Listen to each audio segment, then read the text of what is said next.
전도서 두 번째 시간입니다. 전도서는 12장으로 이루어져 있고 기독교 대학의 학자들이 무슨 말을 하든지 간에 저자는 다윗의 아들 솔로몬입니다. 보수주의 학자들 대다수는 이 저자를 바꾸고 싶어 안달입니다. 이들은 부패한 성경의 시조라고 할 수 있는 오리겐 시대 이후로 줄곧 그런 노력을 해왔습니다. 이들은 이사야서의 마지막 27장, 즉 40장에서 66장을 제2의 이사야가 쓴 것이라고 우기려고 합니다. 그래서 실제 저자가 누구인지를 감추고 싶어 합니다. 이들은 모두가 다 의심 많은 도마와 같은 자들로 심지어는 계시록도 사도 요한이 아니라 정체불명의 한 장로가 기록했다고 그렇게 결론을 짓는 사람들입니다. 욥기는 불행한 사람을, 시편은 복 있는 사람을, 잠언은 현명한 사람을, 전도서는 세속적인 사람을, 솔로몬의 노래는 하늘에 속한 사람을 노래한다고 말한 사람도 있습니다. 전도서의 주제는 해 아래의 삶입니다. 이 해 아래라는 말이 12장 전체에서 29번이 나옵니다. 전도자라는 단어, 즉 코엘렛이라는 단어는 7번 나오는데 1장에서 3번, 12장에서 3번, 그 중간 7장에서 1번 나옵니다. 영어로 이 책은 에클레시아스티스라고 합니다. 이것은 회중을 대표해서 집회에서 말하는 사람이라는 헬라어 뜻입니다. 에클레시아, 즉 교회에 해당하는 단어도 여기서 나온 것입니다. 불러냄을 받은 모임이라는 뜻입니다. 전도서에 이 이름이 붙은 것은 신의 사본과 바티칸 사본이 만들어지기 200년 전에 기록된 구라틴 성경에서입니다. 알렉산드리아 이단에 속하는 보수주의, 자유주의 학자들은 전도서에서 3가지 이의를 제기합니다. 절대 진리와 절대 권위를 거부하는 데 있어서 이들은 모두가 다 같은 부류입니다. 알렉산드리아 이단은 모두가 다 교육 숭배자들 또는 사본 숭배자들입니다. 그러므로 이들은 교육자들을 숭배합니다. 그들 중에는 설교를 할 줄 아는 사람은 단 한 사람도 없고 성경대로 믿는 설교자들의 권위에 복종한 적이 있는 사람 역시 아무도 없습니다. 여기서 전도자는 설교자를 말하는데 이들은 이 전도자라는 명칭에 대해서 아주 히스테릭한 반응을 보입니다. 그들은 자신들이 설교자들보다 훨씬 더 뛰어나다고 생각하고 자기들이 일생을 바쳐서 지역 교회들을 대학과 기독교 대학 그리고 신학교 교수진들에게 복종시키고자 애를 씁니다. 이들은 스스로를 아주 존엄한 신사들이라고 생각합니다. 하지만 이들 중에는 설교하도록 부르심을 받은 사람들은 거의 없고 설사 있다 해도 학교에서 벗어난 다음 2년도 못 되어서 그 부르심이 완전히 비껴나가는 사람들입니다. 이들은 파괴적 근본주의자들로 아주 교활합니다. 이들은 20세기 후반에 복음 전도자들의 방식을 모방해서 자기들이 가르치는 데 그 방식을 적용하긴 합니다. 하지만 성령 충만한 복음 전도자라면 누구나 청중을 속이는 이런 연설가들, 거짓말을 직업으로 하는 이런 사람들을 금방 분별해낼 수 있습니다. 스윈돌이나 메가더, 스탠리, 슐러, 로버트슨 같은 사람들은 연설을 직업으로 하는 사람들입니다. 설교는 전혀 이들의 분야가 아닙니다. 흠정력을 번역한 정동수 역시 마찬가지입니다. 그 사람은 직업이 가르치는 사람입니다. 결코 설교자는 아닙니다. 그래서 이들은 전도자라는 말이 적절치 못하다고 생각을 하고 교사가 더 적합하다고 말하는 사람도 있습니다. 이것은 바로 정확하게 배교를 향해 가고 있는 움직임입니다. 뉴 킹제임스 성경에서는 이 진리의 말씀, 전도서 12장 10절에 나와 있는 이 진리의 말씀을 찾아내어서 못으로 고정시키는 일을 학자들이 해야 되는 일인 것처럼 바꿔버립니다. 전도서 12장 11절에 보면은 설교자들이 하는 역할이 바로 말씀의 못으로 고정시키는 일입니다. 현명한 자의 말들은 찌르는 막대기들 같고 지폐의 선생들에 의해 박힌 못들 같으니 한 목자에게서 받은 것이라. 뉴 킹제임스 버전에서는 이 한 목자라는 단어를 대문자로 표기함으로써 예수 그리스도께서 진리의 말씀을 설교자들에게 주신 것이 아니라 학자들에게 주신 것처럼 만들어버렸습니다. 아주 전형적인 배교의 타입입니다. 뉴 킹 제임스 성경처럼 부패한 번역본들에서 늘 일어나는 일입니다. 흠정력이나 표킹 역시 마찬가지입니다. 뉴 킹 제임스 버전에서는 데살로니가 후서 2장 7절에 나와 있는 막는 자, 그가, 이 멸망의 아들, 죄의 사람, 이 글을 대문자로 표기를 합니다. 그렇게 해서 성경에서 성경을 공부하라는 명령을 제거해버립니다. 그렇게 해서 파괴적 비평가들의 사적인 성경 해석을 받아들이도록 성도들을 강요합니다. 이는 전형적인 태화이고 배교이며 부패이고 타락입니다. 이것이 바로 알렉산드리아 이단입니다. 이 이단은 전도서에 나오는 신학이 선하고 경건한 학자들에게 극도의 혐오감을 준다는 것을 알고 있습니다. 그래서 이 부패한 자들은 전도서의 기록 연대가 솔로몬이 죽은 후 400년도 더 지난 때인 바벨론 포로기 이후라고 억지를 부립니다. 이 사람들은 또 바빌론, 페르시아, 그리스에 대한 다니엘의 예언이 기록된 시점이 그 제국들이 세워진 이후라고 결론을 짓습니다. 이들은 혼란을 조장하는 어릿광대들로 이들의 조상들은 신명기와 레위기를 다윗과 사울 시대 그 이후에 누군가가 기록했다고 가르칩니다. 이 부패한 학자들과 달리 솔로몬은 자기가 죽은 후에 읽고 배우도록 마지막 유언과 유서를 기록하고 있었습니다. 솔로몬은 전도서 마지막 장에서 자기에게 다가오는 죽음과 그 뒤에 분명히 따라올 심판에 대해서 언급합니다. 솔로몬이 저자라는 것을 부인하는 비평가들은 정체 모를 어떤 보잘것없는 사람이 자신이 솔로몬인 듯이 가장한 것이라고 주장을 합니다. 솔로몬에게는 시편의 반 이상, 그리고 욥기, 그리고 자신이 정리한 수백 편의 잠언이 있었습니다. 솔로몬 왕은 전도서에서 욥기의 관점과 일치되지 않는 진술을 할 때도 있습니다. 또 잠언과 일치되지 않는 진술을 할 때도 있습니다. 이는 솔로몬 왕이 자신의 종교적 신념들을 이야기하는 것이 결코 아닙니다. 솔로몬은 단지 자연주의적이면서 이성적인 철학자가 삶과 죽음에 관한 거대한 신비를 풀려고 애쓰면서 생각한 것들을 기록하고 있을 뿐입니다. 하나님께서는 바로 거의 100년 동안 불가지론, 감상주의, 인본주의, 환경론, 사회주의적인 쓰레기를 주입받은 이 현대인들을 위해서 전도서를 정경에 집어넣으셨습니다. 영의 고통이라는 말은 전도서에서 9번 나옵니다. 그리고 10가지의 헛된 것들이 열거되어 있습니다.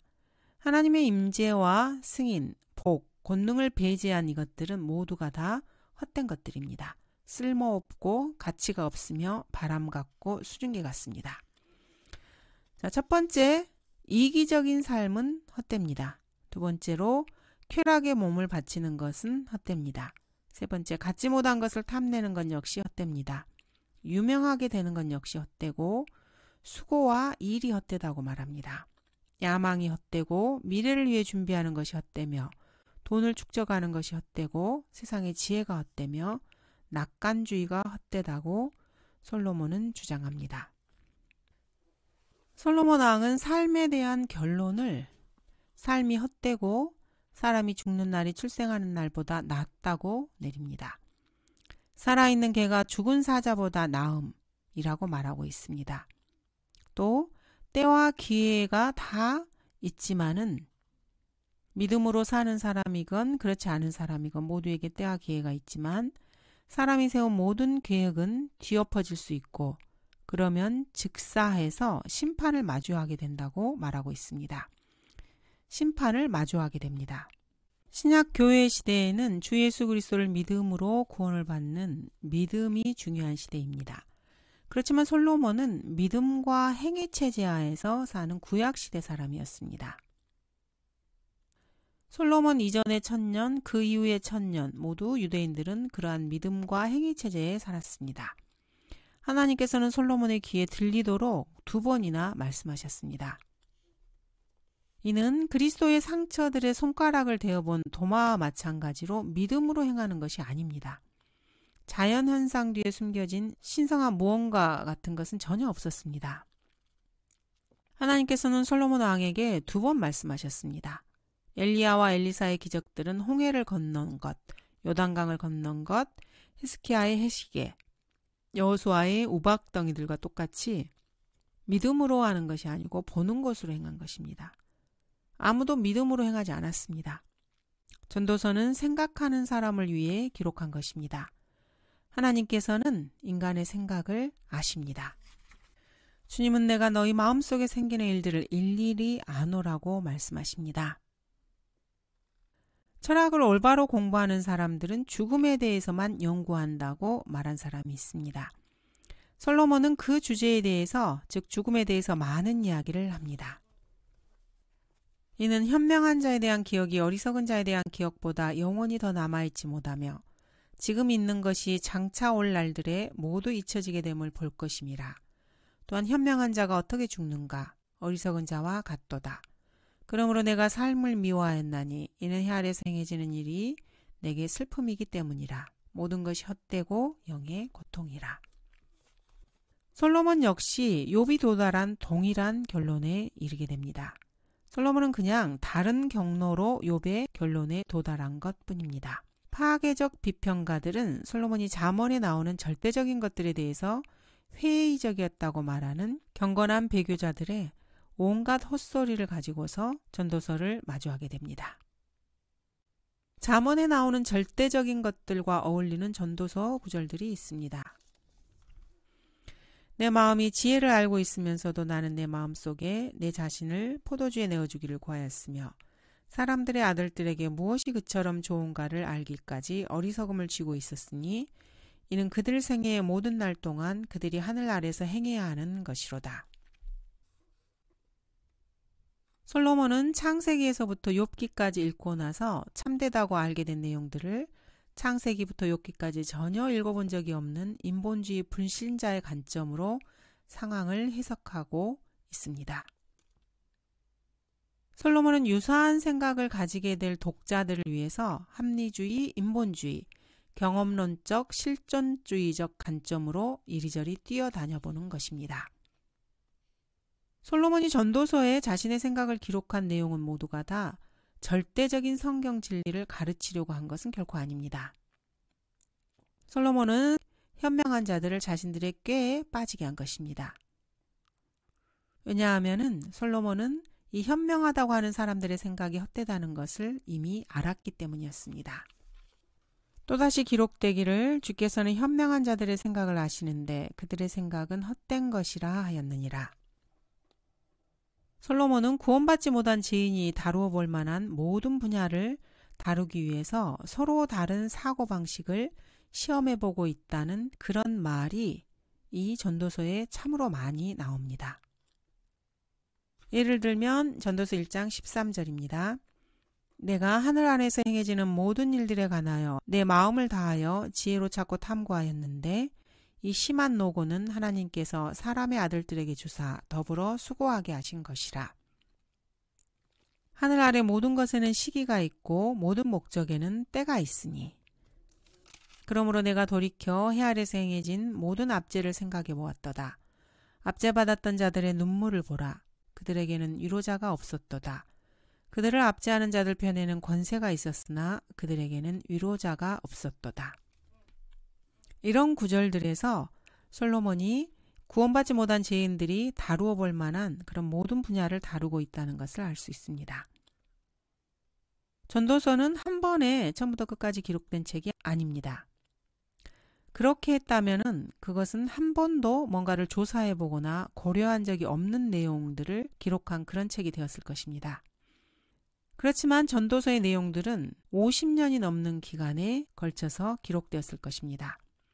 알렉산드리아 이단들은 이 50년 동안에 솔로몬이 페르시아어나 아람어 단어들을 듣거나 그것들을 사용했을 가능성이 전혀 없다고 생각을 합니다.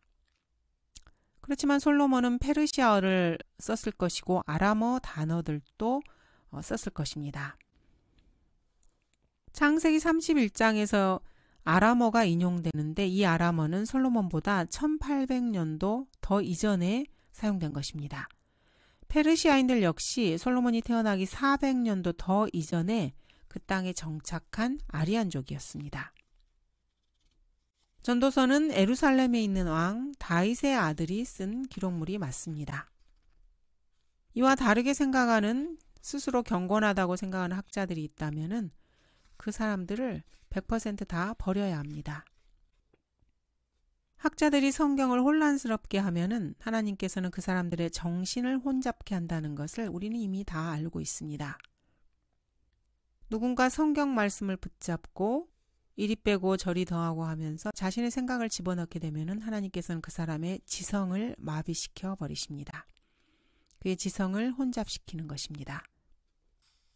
솔로몬은 인간의 본성과 역사를 연구함으로써 삶과 죽음의 문제를 해석해 보려고 하는 교육받은 자들의 머릿속과 마음속에 지나가는 생각들을 종이에다가 적어 놓았다고 할 수 있습니다. 솔로몬은 자신이 가진 히브리 유산인 성경적 계시를 잊지 않은 상태에서 이러한 과정을 거친 것입니다. 전도서 2장 9절을 보면은 이것이 아주 분명합니다. 그러므로 나는 위대하였고 예루살렘에 나보다 앞서 있었던 모든 사람들보다 더 창성하였으며 내 지혜도 여전히 내게 있었도다. 솔로몬은 이것을 그의 일생이 거의 끝날 쯤에 기록을 했습니다. 그 뒤에 올 바벨론인들과 페르시아인들과 헬라인들에게 증거로 남겨놓은 것입니다. 이런 사람들은 창세기부터 욥기까지 영감받은 계시를 제거하려고 애쓰면서 결국에 솔로몬이 했던 생각들을 하게 될 것입니다. 자연인의 마음으로 성경을 보면은 성경의 절대적인 것들을 허물어 버리려고 그들은 노력을 합니다. 그런데 이 모든 인본주의적 책략들이 전도서에서 발견이 됩니다. 인간은 상황을 운에 맡기고 싶어 합니다. 그리고 자신의 본능과 직관에 따라 살고 싶어 하고 힘이 곧 정이고 성공은 세속적인 성취에 달려있다고 믿고 싶어 합니다. 무엇보다도 인간은 먹고 마시고 즐거워하다가 개처럼 죽고 싶어 합니다. 살아있는 자들은 그들이 죽을 것을 알지만 죽은 자는 아무것도 모르며 그들은 더 이상 상도 받지 못하나니 이는 그들에 대한 기억이 잊혀짐이라. 그래서 하나님께서 개인적으로 자기 재질에 대해서 하나님 앞에서 설명해야 될 그 의무를 회피하고 싶어 합니다. 우리 그리스도인들에게는 성경이 있습니다. 배교한 자들이 가지지 못한 성경을 그리스도인들은 가지고 있습니다. 성경대로 믿는 그리스도인들에게는 성경이 있지만은 성경이 없는 구원받은 사람들도 많이 있습니다. 우리는 성경을 그 사람들 아래에 두지 않습니다. 그 사람들을 성경 아래에 두어야 합니다. 우리는 우리 자신의 감정뿐 아니라 우리의 신념에 있어서도 성경을 첫째로 둡니다. 하나님은 참되시나 사람은 모두 거짓말쟁이이기 때문입니다. 현대의 모든 알렉산드리아 이단들은 1901년에 아메리칸 스탠다드 버전, 1952년에 리바이스 스탠다드 버전과 더불어서 모두가 다 완전히 부패했습니다. 한글로 번역된 성경 중에서는 대표적인 부패한 역본들이 흠정역과 표킹이라고 보면 되겠습니다. 이들 역시 알렉산드리아 이단의 계열들입니다. 이 알렉산드리아의 쓰레기들은 생물 복제 장치 속에서 계속해서 복제되고 있습니다. 자유주의자, 불가지론자, 근본주의자, 보수주의자, 배교자, 복음주의자들로 이루어진 이 잡종 혼합물은 그리스도의 몸에 아주 효과적이고도 완전하게 영적인 손상을 끼쳤습니다. 이들은 모두가 똑같은 분위기에서 아주 똑같은 마구간에서 똑같은 사료로 길러진 자들입니다. 그들은 철학적인 허풍이라는 토대 위에서 자라난 자들입니다. 그러므로 그들의 주장과 철학들을 한글 킹제임스 성경 옆에 놓고서 그들이 성경 본문에서 고친 모든 사항들을 바로잡는 것이 그리스도인에게는 합당합니다. 하나님의 성경인 한글 킹제임스 성경을 그들의 학문을 판단할 표준 촉도로 사용해서 이 말씀에 일치되지 않는 그들의 모든 기록물들을 거부하는 것이 마땅합니다. 그리스도인이라면 이제 전도서 본문을 가지고 그러한 일을 마땅히 해야 합니다. 가서 너도 그와 같이 하라. 감사합니다.